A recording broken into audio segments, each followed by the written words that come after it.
Hello hello dear friends. हाँ जी।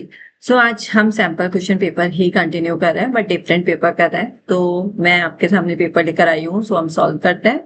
आपको भी साथ में सॉल्व करना है, आपको भी प्रैक्टिस करनी है। आप पहले वीडियो देखिए, फिर उसको पॉज करके क्वेश्चन साथ में सॉल्व कीजिए। ठीक है, चलो फाइल खोलो। ओके जी, हाँ। So can you see the question now?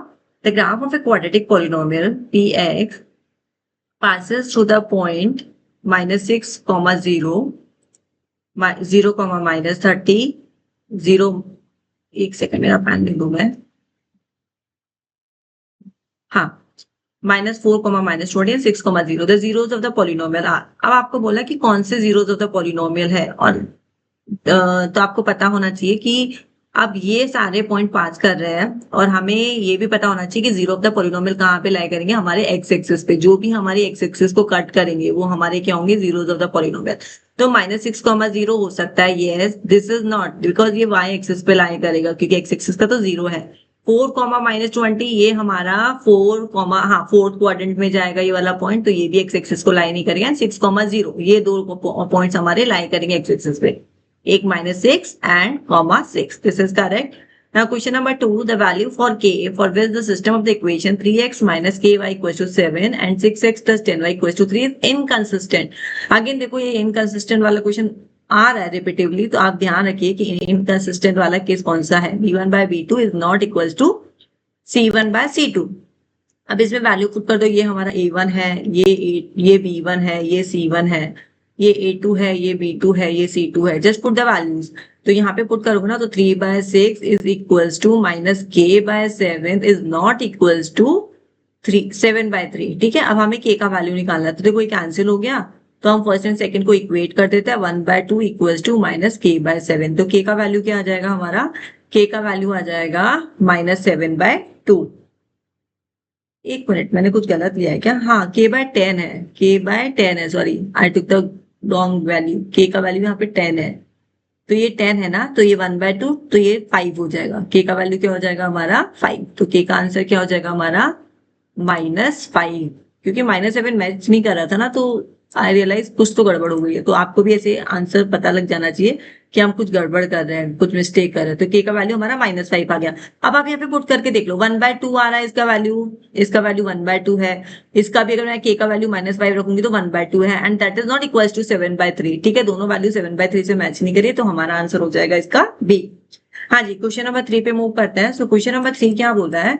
Which of the following statement is not true. है ना, फोकस करो, इसमें क्वेश्चन में बोला नॉट ट्रू। देखो, आपको हाईलाइट भी करके देखा है, तो आपको ध्यान रखना है। ठीक है, a number of seconds can be drawn at any point on the circle. हाँ, बन सकता है, ये मेरा सर्कल है, ये मेरा पॉइंट है, तो मैं सेकंड बना सकती हूँ ना, ये बाहर तक जाएगा। Only one tangent can be drawn at any point on a circle.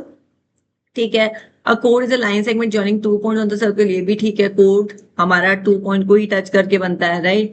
और from a point inside a circle only 2 tangent can be drawn. अंदर से कब से टेंजेंट जाने लगा? So this D is not correct. So D is not correct. ठीक है, hope you are getting the answers. अगर फिर भी कोई क्वेश्चन में डाउट आता है, प्रॉब्लम आता है, आप मुझे कमेंट्स में डालिए, मैं इसमें आपके डाउट सेशन में इसको ले लूंगी, कवर कर लेंगे हम question. So nothing to worry about. आप बस प्रैक्टिस कीजिए, कोई क्वेश्चन डाउट आता है तो मुझसे पूछिए। ठीक है, सो question number 4, if the nth term of an AP is 7 and -4, the common difference of the AP। अब देखो, D निकालना है, कॉमन डिफरेंस। तो अब अगर हमारे पास में nth टर्म है, nth टर्म बोली तो 7 and -4, तो हम A1 निकालेंगे। A1 क्या हो जाएगा? n की जगह 1 पुट कर दो, तो ये हो जाएगा तुम्हारा 3। एक की जगह 2 पुट कर दो, 7, 2 -4, 14 -4 10। और डिफरेंस क्या होता है हमारा? पीछे वाली वैल्यू माइनस आगे वाली वैल्यू। तो this will come 10 - 3, that is equal to 7। तो आपका आंसर आ जाएगा 7। ठीक है, चले आगे। हाँ जी, सो क्वेश्चन नंबर 5 में क्या बोल रहा है? The radius of the base of a right circular cone and the radius of a sphere are each 5 centimeter. Okay, तो radius हमें 5 centimeter given है। If the volume of a cone is equal to the volume of the sphere, तो volume of cone is equal to volume of sphere, then the height of the cone, height निकालनी। तो volume of cone का formula आपको क्या पता है? क्या होता है volume of cone? तो 1/3 pi r square h। मैंने सुरेश है ना, सारे फॉर्मूले याद करना है। And the volume of the sphere 4/3 pi r cube. अब देखो, यहाँ से पाई कैंसिल हो गया, आर क्यूब से क्यूब हट गया, एक आर बच गया, एक एच बच गया, 3 से 3 कैंसिल हो गया। तो हमारे पास में ओवरऑल बचेगा h इक्वल्स टू 4r।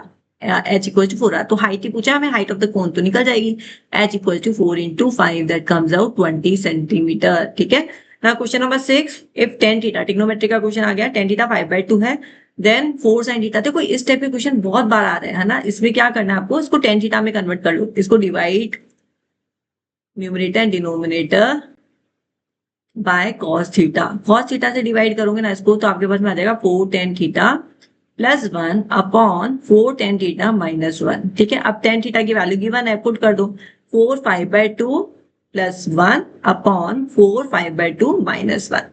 इसको कैंसिल कर दो, इसको कैंसिल कर दो, तो 10 प्लस 1 11, 10 माइनस 1 9, तो 11/9 है आंसर। हाँ जी करेक्ट। ठीक है, तो हमने मेंसुरेशन का क्वेश्चन कर लिया, हमने ट्रिग्नोमेट्री का क्वेश्चन कर लिया, एक सर्कल का क्वेश्चन था सेकंड एंड एवरीथिंग, वो क्वेश्चन था। ठीक है, तो सारे क्वेश्चन आ रहे हैं, हर टॉपिक पे से आ रहे हैं, बेसिक अंडरस्टैंडिंग पे आ रहा है, ऐसा कुछ नहीं है कि कुछ ज्यादा मांग लिया। बेसिक फॉर्मूलाज थे, फॉर्मूलाज में volume of cone equal to volume of sphere करना था, उससे कैंसिल करना था और रेडियस गिवन था, मतलब ऐसा कुछ नहीं था कि कुछ ज्यादा मांग लिया। एंड द नेक्स्ट 6 ट्रिग्नोमेट्री में भी कुछ भी नहीं था, उसमें आपको tan थीटा गिवन था, सिंपल है, उसमें भी आपको सिर्फ cos थीटा से डिवाइड करना था। Right now next move to the next question.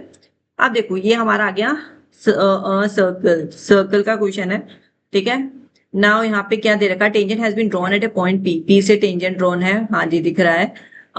Okay, तो टी पी क्यू, हमको टी पी क्यू ये वाला एंगल जो बना हुआ है ना, ये हमको गिवन है, that is 110 110 degree. P O Q is equal to, P O Q हमको ये वाला एंगल पूछा है, ये पूछा है, नहीं नहीं नहीं नहीं, पी ओ क्यू ये वाला पूछा है।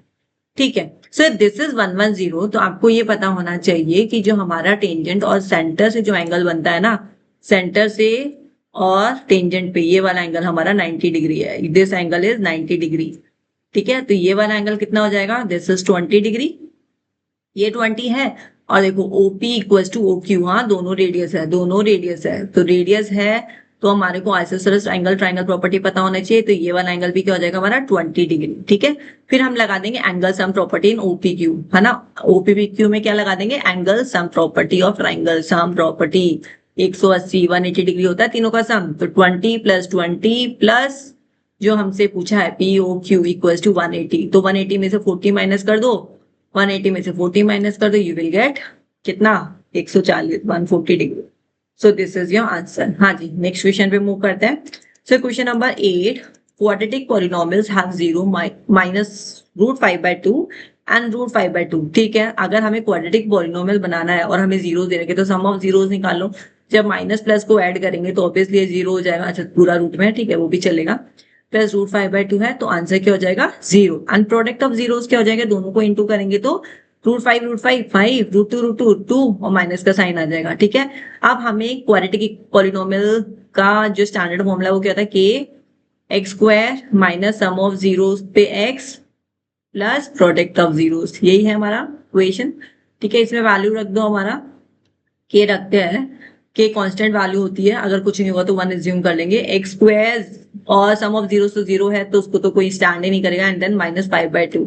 ठीक है, तो इसको पूरा हम 2 से मल्टीप्लाई कर देते हैं, तो के 2x² -5, but still we are not getting answer. यहाँ पे हमको ये तो बिल्कुल नहीं हो सकता है, this can not be possible, this can be possible, this can not be possible. Now हमें इन दोनों में से देखना है क्या हो सकता है। ठीक है, बट अगर मैं देख रही हूँ ना यहाँ पे, तो के का वैल्यू मैं 4 ले लूँ तो मेरा आंसर आ जाएगा 8x² -20 हो जाएगा, सो आंसर इज बी, तो B is the answer. Right, ठीक है, चले आगे। हाँ जी, so question number 9 from statistics, consider the following frequency distribution. 45 observation है हमारे पास में। ठीक है, फ्रीक्वेंसी ओहो मीडियन है, मीडियन है तो सबसे पहले हमारे दिमाग में आना चाहिए क्यूमुलेटिव फ्रीक्वेंसी निकालो, तो 5 का 5, 9 plus 5 is your 14, 14 plus 15 is your 29, 29 plus 10 is your 39, and 39 plus 6 your 45। ठीक है, अब हमें क्या निकालना, अपर लिमिट, तो मीडियन क्लास निकालना है बेसिकली, तो n/2 कर देंगे, तो 45/2 इज योर 22.5, 22.5 से बड़ी क्यूमुलेटिव फ्रीक्वेंसी क्या है, 29 है, 29 से क्लास कौन सी आती है, 29 to 30, और अपर लिमिट बात करेंगे तो 30 हो जाएगी, तो upper limit is 30, so 30 is your answer. ठीक है, तो हमने अभी कौन कौन से क्वेश्चन निकाल लिया अभी तक इस टॉपिक में से, हमने निकाला है सर्किल का निकाल लिया, पॉलिनोमियल का निकाल लिया, और एक स्टैटिस्टिक्स का निकाल लिया, ठीक है। तो क्वाड्रेटिक पॉलिनोमियल में ऐसा कुछ भी नहीं आया, आपको इक्वेशन बनानी थी। सर्कल में से भी कुछ भी आया, बेसिक प्रॉपर्टी पता होनी चाहिए, 110 दे दिया, आपको पता होनी चाहिए टेंजेंट से जो हमारा सेंटर ऑफ द सर्कल से जो एंगल बनता है 90 डिग्री बनता है, ऐसे रिमेनिंग हो गया, आइसोसेलेस ट्रायंगल प्रॉपर्टी लग गई और हमारा आंसर एंगल सम प्रॉपर्टी की हेल्प से निकल गया, ठीक है। So these are the basic thing questions, आपको जस्ट वीडियो देखना है, समझना है, 10 क्वेश्चन पूरे देखो, उसके बाद में बिल्कुल वीडियो को पॉज कर दो, ठीक है, फिर अपने आप से क्वेश्चंस करो एंड देन वापस से वीडियो को चला के उसके आंसर तैयारी कर लो, अपने आप होने लगेंगे और आपको कॉन्फिडेंस भी आने लगेगा, ठीक है। चले आगे, हाँ जी। So last question of this class, फिर नेक्स्ट पार्ट 2 में आपको उसके कंटिन्यू क्वेश्चंस मिल जाएंगे। So O is the point of intersection of two chords A B and C D of a circle. देखो यहाँ पे टू कोर्स है, ठीक है, और ओ से इंटरसेक्ट कर रहा है, ठीक है, एंड बी ओ से आपको 80 डिग्री दे रखा है, तो वर्टिकली अपोजिट एंगल करके ये भी 80 डिग्री हो जाएगा, ये दोनों आपको इक्वल दे रखा है, एंड आपको बोला है इन चारों में से क्या क्या केसेस बनेंगे। तो आपको सबसे इंटरेस्टिंग और अच्छी बात ये होनी चाहिए, अगर आपने सर्कल के बहुत सारे क्वेश्चन किए होंगे ना 9th और 10th में, आपको पता लग जाएगा ये वाला एंगल और ये वाला एंगल इक्वल है और ये वाला एंगल और ये वाला एंगल इक्वल है। कैसे है, आपको प्रॉपर्टी याद होना चाहिए सर्कल का कि हमारा angle in same segment, angle in same segment बेटा लिखते चलना कहीं पे नोट्स में, जहां पे भी आपको लगता है ना कि ये 9 की प्रॉपर्टीज आ रही है, हाँ, तो 9 की प्रॉपर्टीज अगर आपको याद होगी तो हेल्पफुल होगा, नहीं होगी तो just mention all the new things that are coming in your papers, ठीक है, जो भी आप बहुत सारे पेपर करने वाले हो मेरे साथ में, और लिखते चलो, यही रिपीट होती है बार बार, तो आपको वहीं पे लर्न हो जाएगी। ऐसा नहीं कि बोलूंगी कि मैं ग्रेड 9 का सर्कल पढ़ के आऊं, ठीक है। Angle in the same segment are equal, तो हमारा एडीओ ये वाला एंगल इक्वल है, ये वाला ये वाला ये वाला, तो यहाँ पे हमारा ए सिमिलैरिटी से दोनों ट्रायंगल क्या हो जाएंगे, सिमिलर हो जाएंगे, तो ये सिमिलर है और आइसोसेलेस ट्रायंगल प्रॉपर्टी भी लग रही है ना, क्योंकि दो यहाँ पे साइड्स इक्वल है, तो दीज आर करेक्ट आंसर, ठीक है। होप आप लोगों को बहुत अच्छे से समझ में आ गया होगा, है ना।